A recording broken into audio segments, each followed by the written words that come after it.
우리의 몸과 마음을 가다듬고 다 같이 일어서서 2026년 1월 11일 주일 예배를 하나님께 드리겠습니다.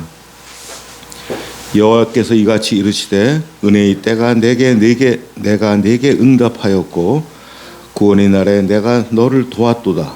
내가 장차 너를 보하여 너를 백성의 언약으로 삼으며 나라를 일으켜 그들에게 그 황무하였던 땅을 기업으로 상속하게 하리라. 하나님은 영이시니 예배하는 자가 영과 진리로 예배할지니라.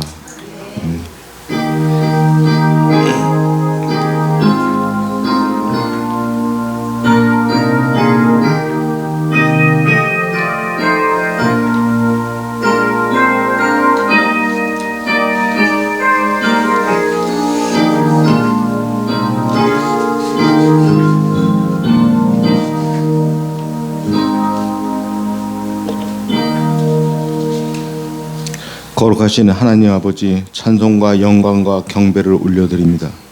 자비롭고 친절한 손길로 보호하심을 보며 한 주간을 보내고 주님의 날을 맞아 성도들이 함께 모여 예배드립니다. 하나님 충만한 은혜를 내리사 말씀과 성령으로 임하신 주님으로 충만하게 하여 주시고 겸손과 복종으로 하나님의 뜻을 따라 사는 성도가 되게 하여 주시옵소서. 예수 그리스도의 이름으로 기원하옵나이다. 아멘. 함께 찬송가 43장으로 하나님을 찬양하겠습니다.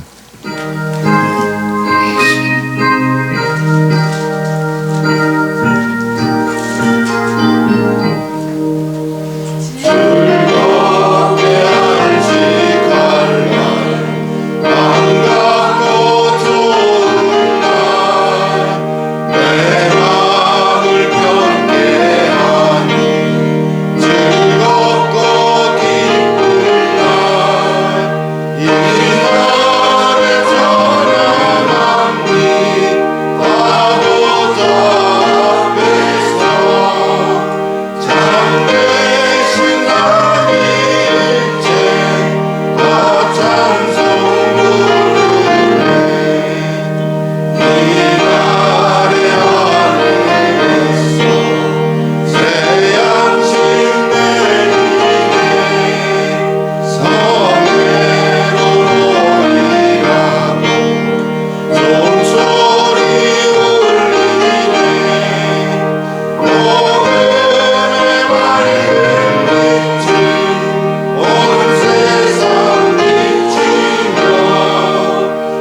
사도신경으로 우리 신앙을 고백하겠습니다.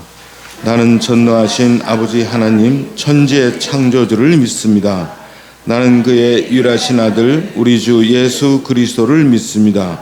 그는 성령으로 잉태되어 동정녀 마리아에서 나시고 본디오 빌라도에게 고난을 받아 십자가에 못 박혀 죽으시고 장사된 지 사흘 만에 죽은 자 가운데서 다시 살아내셨으며 하늘에 오르시어 전능하신 아버지 하나님 우편에 앉아 계시다가 거기로부터 살아있는 자와 죽은 자를 심판하러 오십니다.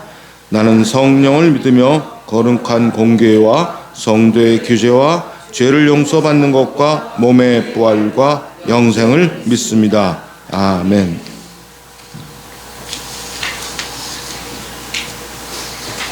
오늘은 시편 28편 6절부터 9절 말씀을 교독하겠습니다. 여호와를 찬송하며 내 강건한 소리를 들으시니라. 여호와는 나의 힘과 나의 방패이시니 내 마음이 그를 의지하여 도움을 얻었도다. 그러므로 내 마음이 크게 기뻐하며 내 노래로 그를 찬송하리로다. 여호와는 그들의 힘이시오 그의 기름 부음 받은 자의 구원의 요새시로다. 주의 백성을 구원하시며 주의 산업에 복을 주시고 또 그들의 목자이시여 영원토록 그들을 인도하소서. 모두 자리에 앉으시기 바랍니다.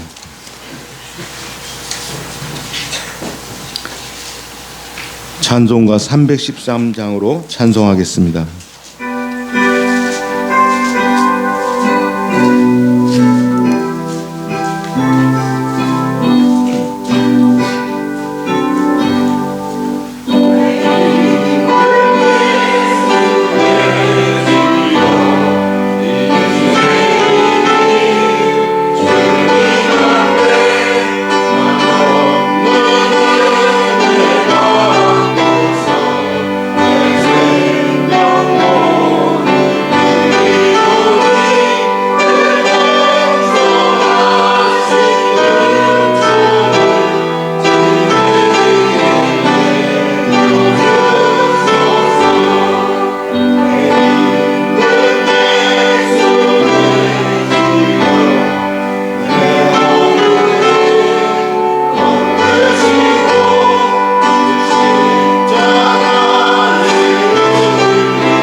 기도드리겠습니다.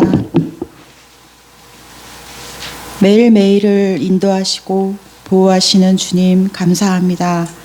우리가 누리는 지금의 시간과 환경을 주께서 만들어 가시며 우리가 느끼는 모든 순간의 기억과 감정들을 인정하시며 육체의 연약함을 도우시며 함께 돕는 공동체를 허락하신 주님의 섭리에 감사합니다.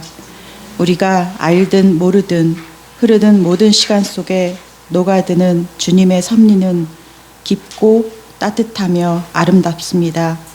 부족한 저희들의 안목에도 그것을 알 수 있을 만큼 저희와 가까이 계심을 감사하며 안도합니다.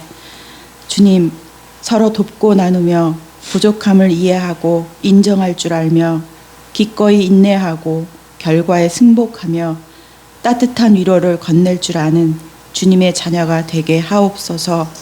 무엇보다 서로가 다른 존재로 태어났음을, 그래서 같은 방향이지만 다르게 갈 수도 있다는 것을 알아가는 시간을 허락하옵소서. 기쁘고 행복하게 주님과 함께하는 시간을 누리며 우리에게 주어진 시간들을 만들어갈 수 있는 능력을 주옵소서.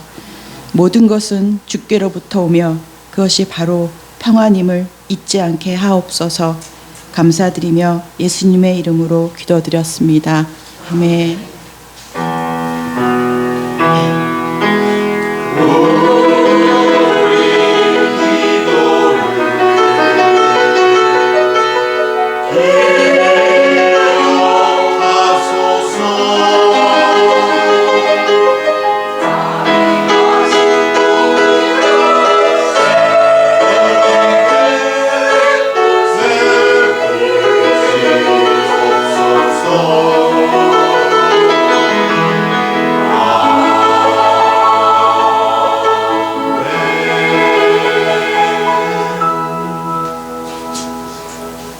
하나님께 봉헌하겠습니다.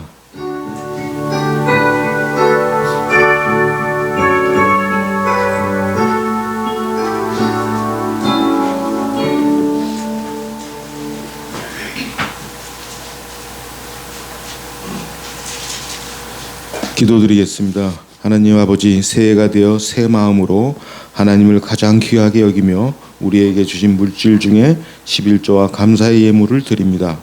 우리의 필요를 채우신 주님을 알고 기쁨으로 감사와 함께 드리오니 기쁘게 받아주시고 성도들이 가정과 일터 위에 복을 더하여 주시옵소서.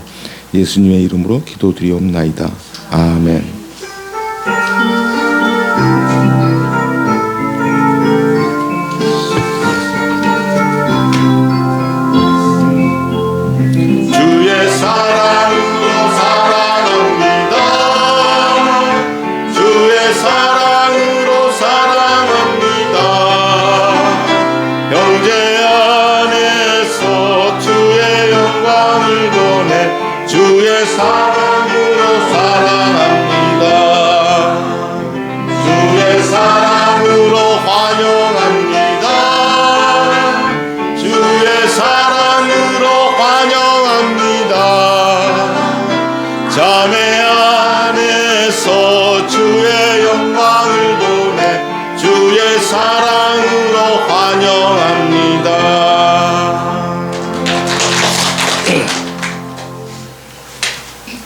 기회 소식 알려드리겠습니다.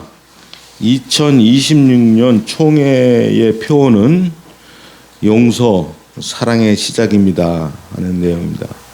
2026년에도 하나님 손잡고 거칠고 험한 세상을 이기며 살아갑시다. 예배 후에 2025년 결산과 2026년 예산에 대한 재직회 공동의회가 열립니다. 그리고 오늘 오후 예배에 새롭게 조편성을 하고 새 한글 성경 읽기를 신약부터 시작할 예정입니다. 조는 여러분 그 주보 보시면 주보 가운데에 오후의 말씀, 수요 저녁 예배, 새벽 기도회 밑에 보면 하늘빛 내리교회 비전이라고 있습니다. 한일들은 비전 바로 옆에 숫자가 있죠. 동그라미에 대한 숫자가 1, 2, 3 숫자 중에 하나 있을 텐데요. 그게 조입니다. 그게 조니까요. 보물찾기 하셨죠. 각자 조 확인하시고 이따 조로 찾아가시기 바라겠습니다. 하여튼 새 마음으로 말씀을 듣고 읽어서 하나님이 부탁하신 삶을 사는 모두가 됩시다. 찬송가 216장으로 찬송하겠습니다.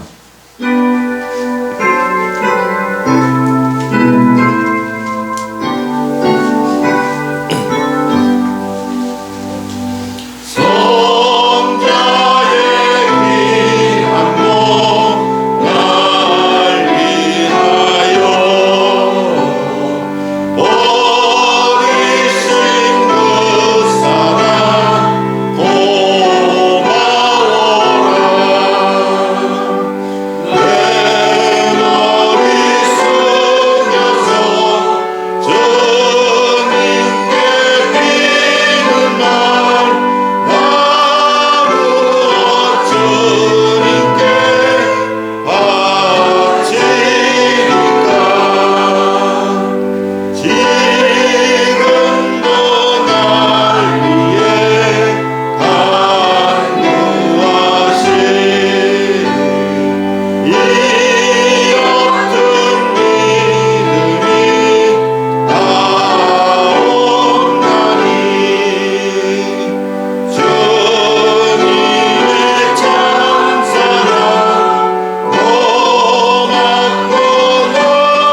오늘 우리에게 주시는 말씀은 욥기 8장 1절에서 7절 말씀입니다. 구약 성경 768쪽입니다.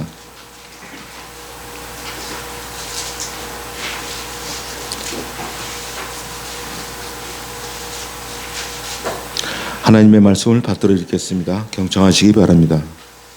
수아 사람 빌닷이 대답하여 이르되 내가 어느 때까지 이런 말을 하겠으며 어느 때까지 내 입의 말이 거센 바람과 같겠는가. 하나님이 어찌 정의를 굽게 하시겠으며 전능하신 이가 어찌 공의를 굽게 하시겠는가. 내 자녀들이 주께 죄를 지었으므로 주께서 그들을 그 죄에 버려두셨나니 내가 만일 하나님을 찾으며 전능하신 이에게 간구하고 또 청결하고 정직하면 반드시 너를 돌보시고 내 의로운 처소를 평안하게 하실 것이라. 내 시작은 미약하였으나 내 나중은 심히 창대하리라.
우리가 지난주에 본 말씀을 보면 고통 중에 있는 욥의 하소연을 들은 이 엘리바스는 세상에 죄 없이 망한 자가 어디에 있으며 정직한 자가 끊어지는 일이 세상에 어디 있느냐며, 욥이 하나님께 죄를 지어서 소유도 순식간에 사라져버렸고 자녀도 다 죽는 결과가 나왔다면서 자기 같으면 하나님을 찾고 하나님께 의탁할 것이라고 말합니다.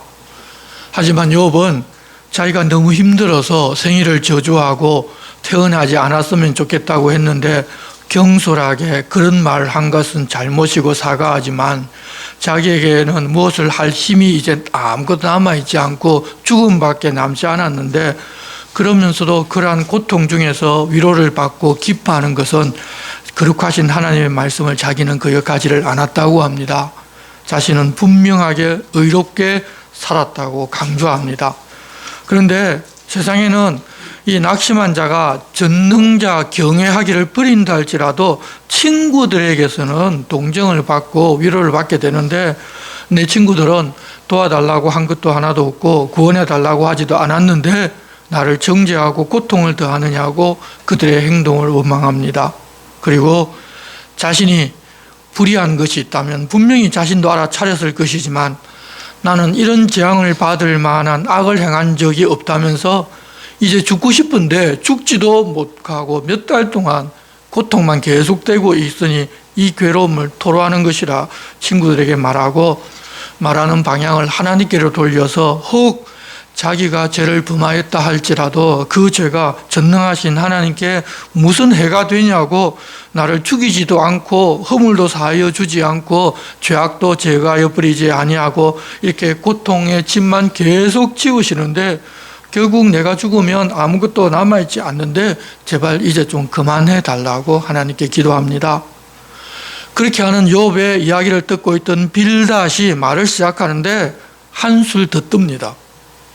엘리바스는 조심스럽고 정중하고 부드럽게 내가 죄를 지었기에 하나님이 징계하시는 것이다. 징계를 달게 받고 하나님께로 회개하고 돌아서면 하나님께서 용서하고 회복시켜 줄 것이라는 의조로 말을 했는데, 빌닷은 아주 단호하면서 공격적으로 아니 세상에 원인 없는 결과가 없고 하나님은 정의를 굽게 하시는 분이 아니시기 때문에 심판이 아니라면 이런 일이 없는 것 아니냐는 말을 합니다. 너와 자녀들이 죄를 지었기에 하나님께서 그냥 내버려 두셨고 자녀들은 심판받아서 모두가 다 죽었다는 것입니다. 여러분, 자기의가 강한 사람은 보통 어떤 일에 대해서 이렇게 강경해지는 경우가 많습니다.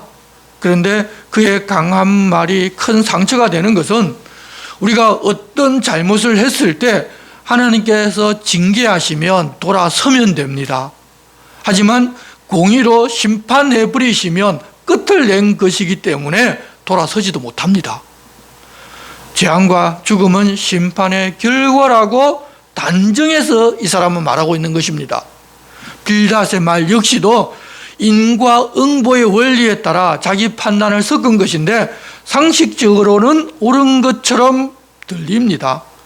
그렇다고 우리도 동의해서는 안 됩니다. 이제 그의 말을 차근차근 들어보겠습니다. 수하사람 빌닷이 대답하여 이르되 내가 어느 때까지 이런 말을 하겠으며 어느 때까지 내 입의 말이 거센 바람과 같겠는가. 하나님이 어찌 정의를 굽게 하시겠으며 전능하신 이가 어찌 공의를 굽게 하시겠는가. 내 자녀들이 주께 죄를 지었으므로 주께서 그들을 그 죄에 버려두셨나니. 빌닷은 욥이 하는 말을 듣고서 화가 나서 너 미친 소리 하는 것 아니냐고 그렇게 반발하는 것입니다. 그렇게 욥을 책망해 놓고서 하나님은 정의를 굽게 하고 공의를 굽게 하는 분이 아니신이라는 설명을 덧붙입니다. 사실 빌닷이 한 말이 틀린 말이 아닙니다. 그렇지만 지금 욥에게 적용을 해서 자녀들이 하나님의 심판을 받았고 너도 심판을 받아서 재산 다 잃어버리고 이 병까지 들었다고 이야기할 수 있느냐 하는 것입니다. 진리를 말한다고 여러분 언제나 진리인가는 늘 조심해서 생각하면서 말해야 합니다. 하늘에서 어떤 일이 일어났는지 우리는 다 압니다. 그래서 지금 욥에게 임한 것은 심판도 아니고 징계도 아니라는 것을 압니다. 하나님께서 사탄에게 그를 시험해 보는 것을 허락하셨고 욥이 어떻게 반응하는지 아직 사탄의 시험이 계속 진행 중입니다. 그냥 이것은 그냥 시험일 뿐입니다. 그런데 그를 위로한다고 찾아온 사람들이 징계라고 말을 했어도 안 되는데 하나님은 이런 분이라고 진리를 내세우면서 심판이라고 단정해 버렸습니다. 그러면서 욥이 어떤 의도 주장할 수 없게 만들어 버립니다.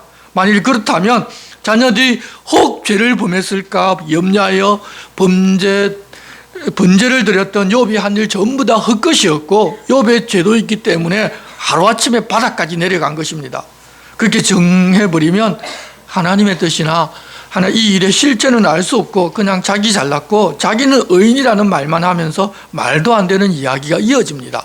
자기는 그런 일을 당하지 않았기 때문에 자기는 의인이고 욥은 그런 일을 당했기 때문에 죄인이라는 것입니다. 그러면서 말이 꼬이기 시작합니다. 5절입니다. 내가 만일 하나님을 찾으며 전능하신 이에게 구하고 또 청결하고 정직하면 반드시 너를 돌보시고 내 의로운 처소를 평안하게 하실 것이라. 내 시작은 미약하였으나 내 나중은 심히 창대하리라. 이 하는 말은 그랬다 할지라도 하나님께 지극정성을 다하면 하나님께서는 너를 돌보시고 평안하게 해주실 것이라고 지성이면 감천이라는 사상을 진리처럼 이야기를 합니다. 지금은 제일 밑바닥이지만 하나님께 지극정성으로 빌고 기도하면 다시 창대하게 될 것이니 이제라도 그렇게 하라는 것입니다. 우리가 어떤 의미에서 보면 굉장히 옳은 의미처럼 들립니다.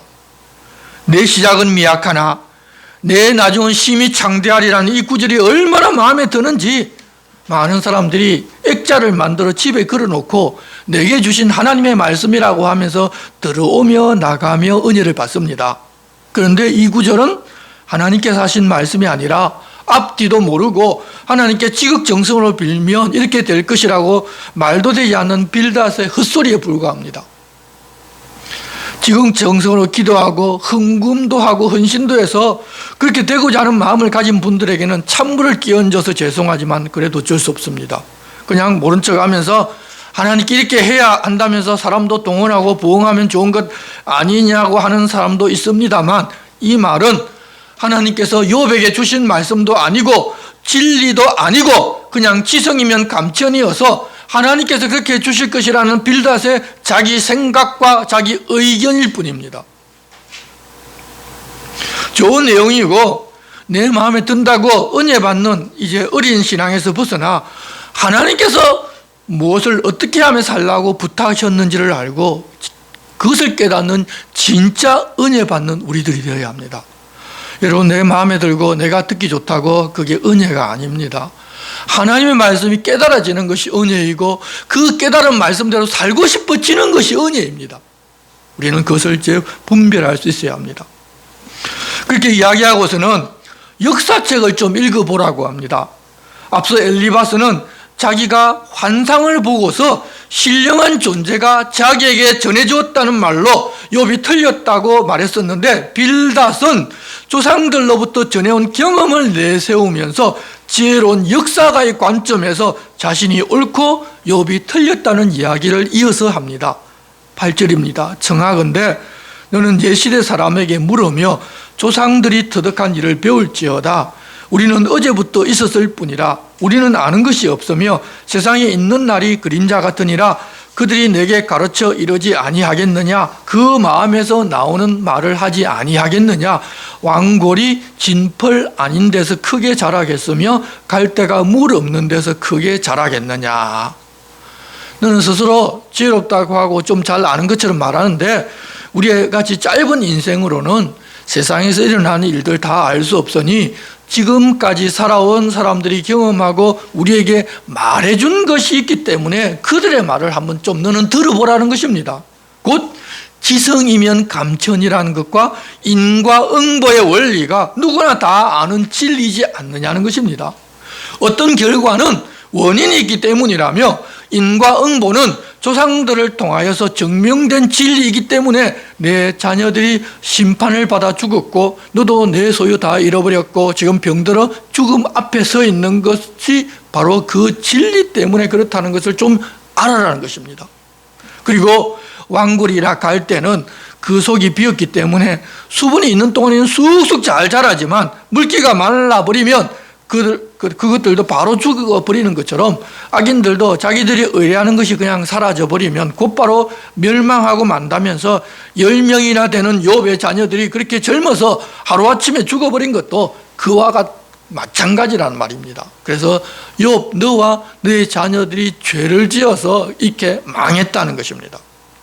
13절 하나님을 잊어버리는 자의 길은 다 이와 같고 저속한 자의 희망은 무너지리니 그가 믿는 것이 끊어지고 그가 의지하는 것이 거미줄 같은적 그 집을 의지할지라도 집이 서지 못하고 굳게 붙잡아 주어도 집이 보존되지 못하리라. 그는 햇빛을 받고 물이 올라 그 가지가 동산에 뻗으며 그 뿌리가 돌무더기에 서리어서 돌 가운데로 들어갔을지라도 그곳에서 뽑히면 그 자리에 모르는 채 하고 이르기를 내가 너를 보지 못하였다 하리니 그 길의 기쁨은 이와 같고 그 후에 다른 것이 흙에서 나리라. 하나님은 순전한 사람을 버리지 아니하시고 악한 자를 붙들어 주지 아니하심으로 웃음을 내 입에 즐거운 소리를 내 입술에 채우시리니 너를 미워하는 자는 부끄러움을 당할 것이라. 악인의 장막은 없어지리라. 하나님은 순전한 사람을 버리지 아니하고 악한 자를 붙들어 주지 않으시는데 너 그렇게 된 것을 보니 너는 악한 자라는 말입니다. 하나님을 잊어버리는 자들은 다 그렇게 되는데 욥 너도 이렇게 된 것을 보니까 하나님의 심판받은 것이 확실하다고 그냥 대못을 박아버립니다. 이 사람들이 고난을 겪고 있는 것을 사람들이 볼 때 아주 단순 명료하게 이런 결론을 낼 때가 많습니다. 세상 사람들은 인과응보, 지극이면 감천이라는 그런 것밖에 알지를 못하기 때문에 아마 대부분 다 그럴 것입니다. 그런데 교회와 성도들도 이 수준에서 벗어나지 못한 경우가 너무나 많습니다. 이런 수준에 머물러 있으면 안 됩니다. 지난주에 잠깐 언급한 것과 같이 하나님의 사람이어서 받는 고난과 시험들이 우리에게 있습니다. 그런 것이 있음을 알고 우리는 함부로 판단하지를 말고 어떻든지 들어주고 위로해주고 하나님 앞에 함께 서서 함께 길을 가자고 손잡아 주어야 합니다. 여러분, 사람은 자기가 어떤 악을 행하면 스스로 어느 정도는 압니다. 그런데 동방에서 의롭다고 인정받는 욥이라면 더더욱 그런 일이 자기에게 있었다면 알아서 회개하고 용서를 기다렸지 이렇게 하나님의 극한 심판이 임하시기까지 그가 모를 리가 없습니다. 그런데도 그렇게 정죄하니 욥이 반발하지를 않을 수가 없습니다. 욥은 자기도 그 정도는 다 안다면서 말을 시작해서 사람은 하나님 앞에서 전적으로 무능하다는 것과 전능하신 하나님께서 어떤 능력과 위엄을 가지셨는지도 다 알고 하나님의 절대 주권은 인생이 헤아릴 수 없다는 것을 안다. 자신이 혹 어렵다고 할지라도 하나님께 감히 대답을 못하는 존재이고 자신이 하나님을 불러서 하나님께서 대답을 하셨다 하더라도 자기는 알지 못하는 존재이다. 그런데 자기를 살려달라는 것도 아니고 무엇을 안다고 말하는 것도 아니고 잘했다는 것도 아니고 너무 괴로워서 좀 빨리 죽여달라고 하는데 그것도 안 들어주시는데 내가 하나님께 무엇을 따진다고 하느냐고 9장에서 10장 1절까지 자기 이야기를 변명하기 시작합니다. 9장 1절입니다. 욥이 대답하여 이르되 진실로 내가 이 일이 그런 줄을 알거니와 인생이 어찌 하나님 앞에 의로우랴. 사람이 하나님께 변론하기를 좋아할지라도 1000마디에 한마디도 대답하지 못하리라. 그는 마음이 지혜로우시고 힘이 강하시니 그를 거슬러 스스로 완악하게 행하고도 형통할 자가 누구이랴. 그가 진노하심으로 산을 무너뜨리시며 옮기실지라도 산이 깨닫지 못하며 그가 땅을 그 자리에서 움직이시니 그 기둥들이 흔들리도다. 그가 해를 명령하여 뜨지 못하게 하시며 별들을 가두시도다. 그가 홀로 하늘을 펴시며 바다 물결을 밟으시며 북두성과 삼성과 묘성과 남방의 밀실을 만드셨으며 청량할 수 없는 큰 일을 셀 수 없는 기이한 일을 행하시느니라. 그가 내 앞으로 지나가시나 내가 보지 못하며 그가 내 앞에서 움직이시나 내가 깨닫지 못하느니라. 하나님이 빼앗으시며 누가 막을 수 있으며 무엇을 하시나이까 하고 누가 물을 수 있으랴. 하나님이 진노를 돌이키지 아니하시나니 라합을 돕는 자들이 그 밑에 굴복하겠거늘 하물며 내가 감히 대답하겠으며 그 앞에서 무슨 말을 택하랴. 가령 내가 어려울지라도 대답하지 못하겠고 나를 심판하실 그에게 간구할 뿐이며 가령 내가 그를 부르므로 그가 내게 대답하실지라도 내 음성을 들으셨다고는 내가 믿지 아니하리라. 그가 폭풍으로 나를 치시고 까닭 없이 내 상처를 깊게 하시며 나를 숨쉬지 못하게 하시며 괴로움을 내게 채우시는구나. 힘으로 말하면 그가 강하시고 심판으로 말하면 누가 그를 소환하겠느냐. 가령 내가 어려울지라도 내 입이 나를 정죄하리니 가령 내가 온전할지라도 나를 정죄하시리라. 나는 온전하다마는 내가 나를 돌아보지 아니하고 내 생명을 천히 여기는구나. 일이 다 같은 것이라.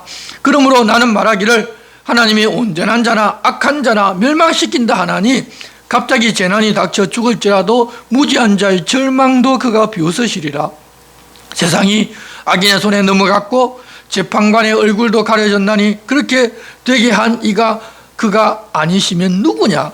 나의 날이 경주자보다 빨리 사라져버리니 복을 볼 수 없구나. 그 지나가는 것이 빠른 배 같고 먹이에 날아내리는 독수리와도 같구나. 가령 내가 말하기를 내 불평을 잊고 얼굴빛을 고쳐 즐거운 모양을 하자 할지라도 내 모든 고통을 두려워하오니 주께서 나를 죄 없다고 여기지 않으실 줄을 아나이다.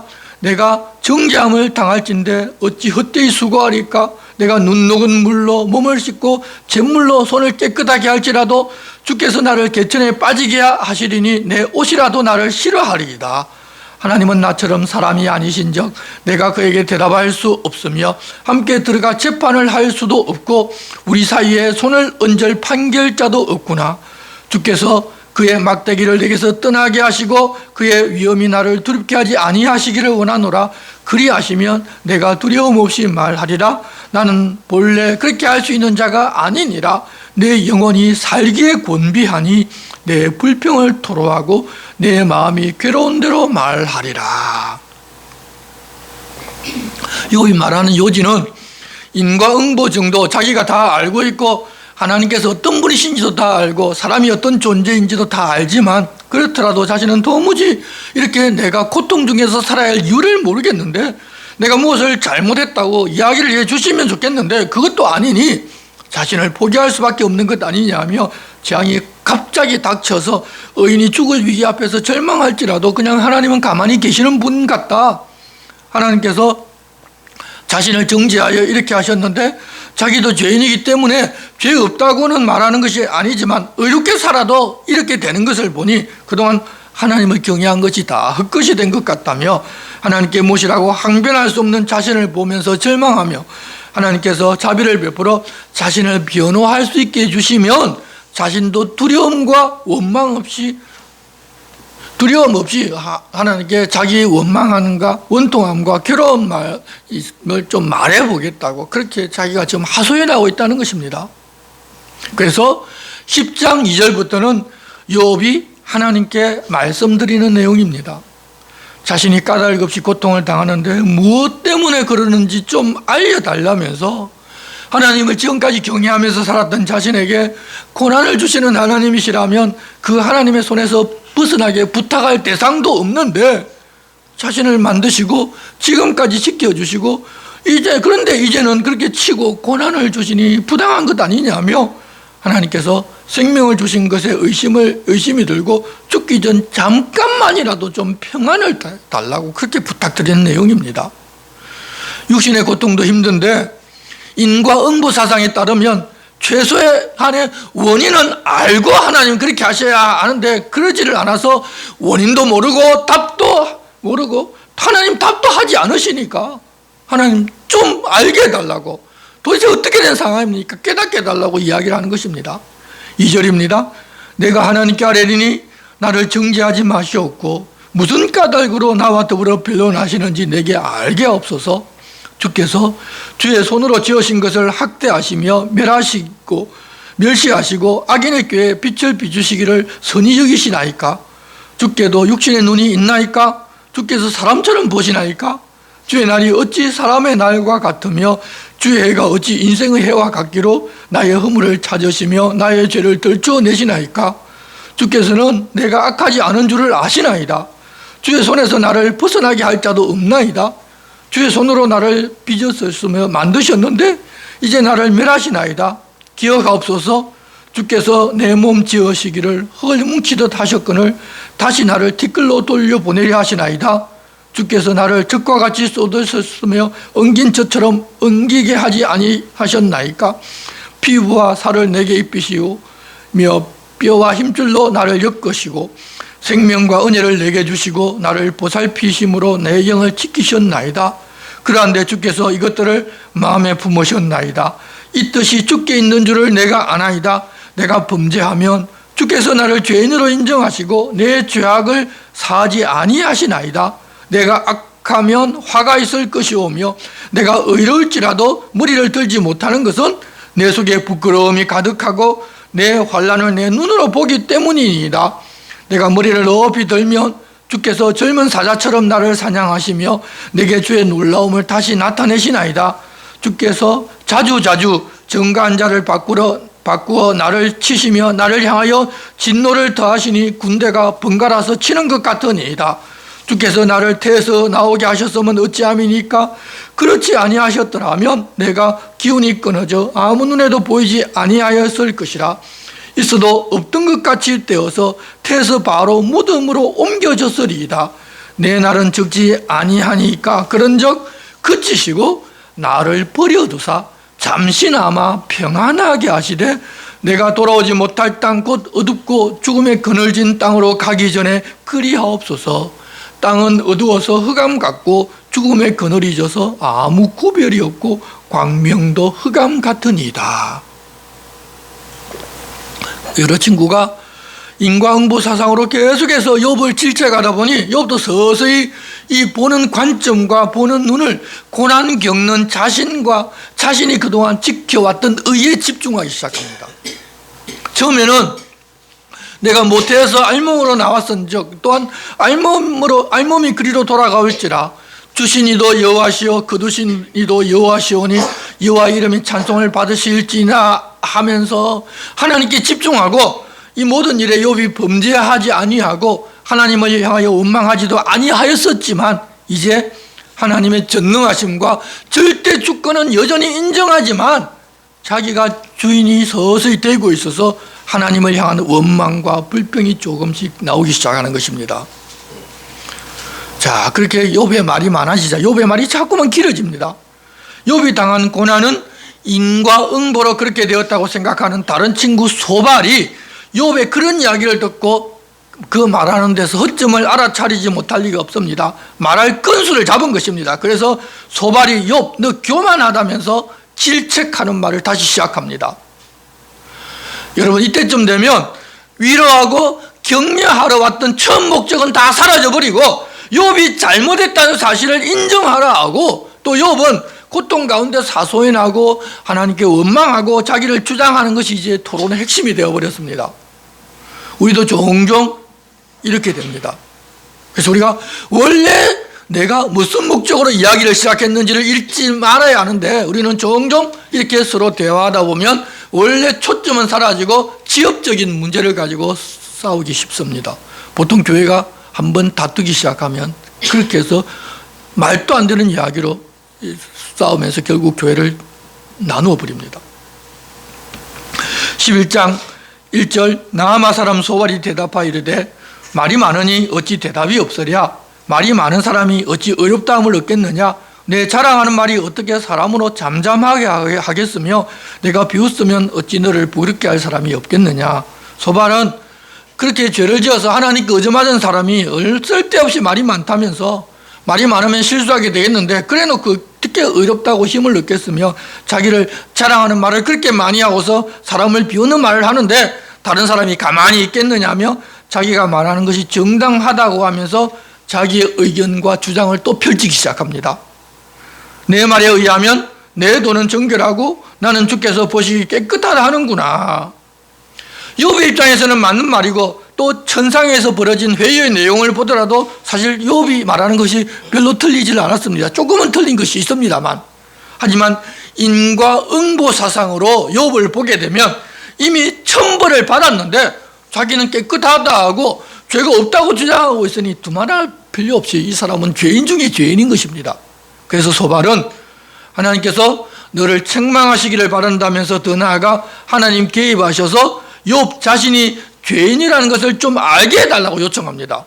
그러면서 7절부터는 하나님을 잘 알지도 못하면서 마치 다 아는 것처럼 말하고 있는데, 오히려 자신이 하나님을 더 잘 안다면서 하나님은 이런 분이신데 미천하게 태어난 존재에 불과해서 알지도 못하면서 자기가 의롭다고 계속 이야기하고 있는데, 하나님 안 보시는 것 같지만 세상 모든 것들을 다 보고 계시니 하나님께 무엇을 구하기 전에 먼저 숨겨놓은 죄에서부터 회개하라고 촉구하면서, 그러면 흠없이 얼굴을 들게 되고 이런 환난을 다 잊게 해주실 것이고 내게 은혜를 구하는 사람이 있게 될 것인데, 그렇지 아니하면 결국 너는 악인으로 죽을 것이라는 말을 하게 됩니다. 잠깐 조금만 읽어보겠습니다. 11장 7절입니다. 내가 하나님의 오묘함을 어찌 청량하며 전능자를 어찌 능히 완전히 알겠느냐. 하늘보다 높으시니 내가 무엇을 하겠으며 서울보다 깊으시니 내가 어찌 알겠느냐. 그의 크심은 땅보다 길고 바다보다 넓으니라. 하나님이 두루 다니시며 사람을 잡아 가두시고 재판을 여시면 누가 능히 막을 소냐. 하나님은 허망한 사람을 아시나니 악한 일은 상관하지 않으시는 듯 하나 다 보시느니라. 허망한 사람은 지각이 없나니 그의 출생함이 덜 나귀 새끼 같으니라. 만일 내가 마음을 바로 정하고 주를 향하여 손을 들 때 내 손에 죄악이 있거든 멀리 버리라. 불의가 내 장막에 있지 못하게 하라. 그리하면 내가 반드시 흠없는 얼굴을 들게 되고 굳게 서서 두려움이 없으리니 곧 내 환난을 잊을 것이라. 내가 기억할지라도 물이 흘러감 같을 것이며 내 생명의 날이 대낮보다 밝으리니 어둠이 있다 할지라도 아침과 같이 될 것이요 내가 희망이 있으므로 안전할 것이며 두루 살펴보고 평안히 쉬리라. 내가 누구도 두렵게 할 자가 없겠고 많은 사람이 내게 은혜를 구하리라. 그러나 악한 자들은 눈이 어두워서 도망할 곳을 찾지 못하리니 그들의 희망은 숨을 거두는 것이니라. 소발은 자기 지식에 어떤 가정을 더해서 욥이 숨겨놓은 죄를 하나님 앞에 드러내 회개하면 하나님 회복시켜 주실 것이라고 정죄하면서 이야기합니다. 그렇지만 너 지금 계속 자기 비명하는 것을 보니 20절 보면 악한 자들은 눈이 어두워서 도망할 곳을 찾지 못하리니 그들의 희망은 숨을 거두는 것이니라. 결국 너도 죽는 것 외에 바라는 것 없지 않느냐. 너 죄인이야. 이런 이야기를 하고 있습니다. 그러자 욥이 다시 입을 엽니다. 그 정도는 나도 안다. 너희들만 지혜자이고 너희가 죽으면 지혜가 다 죽어 사라지겠다면서 그들의 독설과 단정 짓는 것이 틀렸다고 비판합니다. 세상에는 모든 사람이 다 아는, 세상에서 모든 사람이 다 아는 그런 악인이 형통하게 사는 그런 모순이 있는데, 너희들 지혜자의 말에 따르면 그들은 의인이지 않느냐. 그래서 잘 사는 것 아니냐. 너희들은 그런 것을 어떻게 해석할지도 모르면서 다 아는 척하니 짐승에게 물어보고 땅에게 물어보고 물고기들에게도 좀 물어보라고 하면서 다 알지도 못하면서 마치 하나님처럼 자기를 정죄하고 판단하는 그들을 비판하면서 너희들보다 하나님께 불러 들으심을 입은 자신이 더 하나님을 더 안다고 하면서 하나님의 절대 지혜와 오묘하신 섭리에 대해서 자기가 아는 것을 이야기합니다. 12장부터 13장은 오후 모임 시간에 읽어보시고 또 집에서 또 가서 한번 읽어보시기 바랍니다. 숙제를 냅니다. 내용을 요약하면 무슨 일을 당하든지 내가 당할 것이고 더 당해보았자 죽음밖에 더 있겠느냐. 그래 너희들은 그런 알량한 세상 가치로 나를 판단하고 떠드는 말 하지 말라고 합니다. 욥은 자신의 의로움을 양보하고 싶은 마음이 전혀 없습니다. 그래서 자신이 이렇게 된 것에 대하여 하나님과 함께 한번 변론해 보겠다고 합니다. 모르니까 말입니다. 그렇게 친구들에게 자기를 변론하고서 하나님께 이유 모를 재난을 좀 이해할 수 있게 해달라고 13장 20절부터 기도합니다. 20절입니다. 오직 내게 이 두 가지 일을 행하지 마옵소서. 그리하시면 내가 주의 얼굴을 피하여 숨지 아니하오리니 곧 주의 손을 내게 대지 마시오며 주의 위엄으로 나를 더럽게 하지 마실 것이니이다. 그리하시고 주는 나를 부르소서 내가 대답하리이다. 혹 내가 말씀하게 하옵시고 주는 내게 대답하옵소서. 나의 죄악이 얼마나 많으니까 나의 허물과 죄를 내게 알게 하옵소서. 주께서 어찌하여 얼굴을 가리시고 나를 주의 원수로 여기시나이까? 주께서 어찌하여 날리는 낙엽을 놀라게 하시며 마른 금불을 뒤쫓으시나이까? 주께서 나를 대적하사 괴로운 일들을 기록하시며 내가 젊었을 때 지은 죄를 내가 받게 하시오며 내 발을 착고에 채우시며 나의 모든 길을 살피사 내 발자취를 점검하시나이까? 나는 썩은 물건의 낡아짐 같으며 좀 먹는 의복 같으니이다. 자기가 너무 아프고 두려움이 엄습해 오는데 이제는 더 이상 견디지를 못하겠으니 더는 자기에게 좀 손을 대지 말고 그냥 가만 내버려 두시고 그냥 두면 하나님의 얼굴을 피하여 숨지 않고 하나님께 묻고 대답할 것 있으면 얼마든지 대답할 것이 있으니 하겠으니 그렇게 좀 해달라고 하나님께 부탁드립니다. 지금 자기가 겪고 있는 이 모든 일들이 다 하나님의 원수들에게 하나님께서 하시는 일인데 자기는 지금까지 하나님만을 섬겨왔는데 왜 이렇게 나를 원수로 여기시느냐고 이 일에 대해서 자기가 좀 알 수 있게 해달라고 합니다. 욥도 역시 세상의 인과응보 사상을 조금은 가지고 있음을 알 수 있습니다. 인과응보 사상에 따르면 자기에게 있어서는 안 되는데 왜 그러시는지를 알려달라는 것입니다. 14장은 자신이 나약한 존재라는 것을 이야기하면서 자신을 동정해달라고 부탁하면서 그럼에도 자신 내면에서 하나님의 구원에 대한 소망과 인내가 있기도 하지만 하나님의 진노로 소멸할 수 있는 공포도 함께 역시 있다는 것을 알아달라고 강구합니다. 오늘 14장도 오후 시간에 그리고 각자 집에서 한번 더 읽어보시기 바랍니다. 성도 여러분, 욥은 여전히 자기에게 닥친 이 고난에 대해서 이해가 안 되고 의문도 전혀 풀리질 않습니다. 그렇다고 친구들이 하는 말도 조금의 도움도 되지 않고 또 하나님께서 하시는 일도 마음에 안 들고 도무지 이해할 수가 없습니다. 하나님 어떻게 이러실 수가 있느냐고, 내가 죄를 짓는 죄인이지만 무슨 죄를 지었기에 이렇게 하시냐고 자기 의를 주장하는 기도가 자꾸 길어지고 말도 자꾸 많아집니다. 당신은 하나님의 계신 말씀, 성경이 없던 시대입니다. 지금까지 하나님께서 아무 말도 하지 않으시고 그냥 아무 말이나 다 해보라고 가만 내버려 두셨습니다. 그랬더니 세상의 모든 지혜자가 다 모여서 그 어떤 지혜로운 말을 하더라도 이 땅에서 우리 사람들이 당하는 크고 작은 일들을 이해할 수 없다는 것을 우리로 하여금 보게 하십니다. 비록 그 사람들이 하나님을 경외하는 사람일지라도 말입니다. 여러분, 나중에 보면 하나님께서 말씀하시자 결국 모두가 다 이해를 했다고 합니다. 여러분, 사람은 하나님의 계시가 없으면 아무리 경건하게 살고 하나님을 경외하면서 살아도 자기 존재와 자기에게 일어나는 일조차 다 알 수 없고 이해할 수가 없습니다. 우리가 그런 존재입니다. 그러니 내가 주인 되어 살아갈 때 우리는 혼란과 혼돈 속에 살아가게 되는 것입니다. 성도 여러분, 내가 주인 되어 살아가는 삶이 인간의 본연인 삶인 것 같지만 하나님의 창조물인 우리들은 하나님의 말씀이 없으면 아무것도 알 수 없는 존재입니다.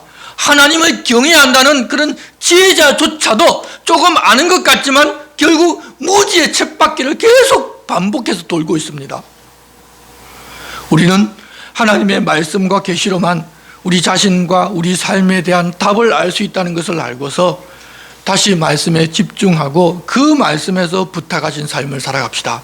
그렇게 해서 인생의 답을 아는 참 지혜자로 사는 모두가 되라고 우리 주님 부탁하십니다. 내 생각, 내가 아는 것 아무것도 아닙니다. 하나님께서 우리에게 계시해 주지 않으시고 말씀해 주지 않으시면 우리는 그 어떤 지혜를 가졌더라도 내 인생을 모르고 다른 사람의 인생도 모르고 사람이 어떤 존재인지도 모릅니다. 그러니 이제는 다시 한번 말씀 앞에 겸손하게 서는 사람 됩시다. 기도하겠습니다. 하나님 아버지, 욥이 당한 고난에 대하여 욥 자신도 모르고 당시 지혜롭다는 지혜자들의 여러 말을 하지만 그들은 하나님을 경외하는 사람이지만 만족한 답이 없이 쓸데없는 변론만 계속되는 것을 지금 보고 있습니다. 저희도 세상 살면서 이해할 수 없는 여러 문제 앞에 부딪힙니다. 그때마다 답을 찾아보고자 하지만 세상의 죄로 알 수 없어서 고민합니다. 하지만 이제는 우리 주님의 말씀에 귀를 기울이고 말씀에서 해답을 찾아 우리에게 주신 인생과 삶을 감사와 기쁨으로 살아가는 지혜자들 되게 도와주시옵소서. 예수님의 이름으로 기도드리옵나이다. 아멘. 다 같이 일어서서 찬송가 53장을 찬송하겠습니다.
우리 주 예수 그리스도의 은혜와 하나님 아버지의 사랑과 성령님의 감동, 감화와 교통하심이 말씀으로 인생을 바르게 알고 인도하시는 길로 가려는 여기 모인 하나님의 거룩한 자녀들 위해 이제부터 영원토록 함께 하시기를 간절히 축원하옵나이다.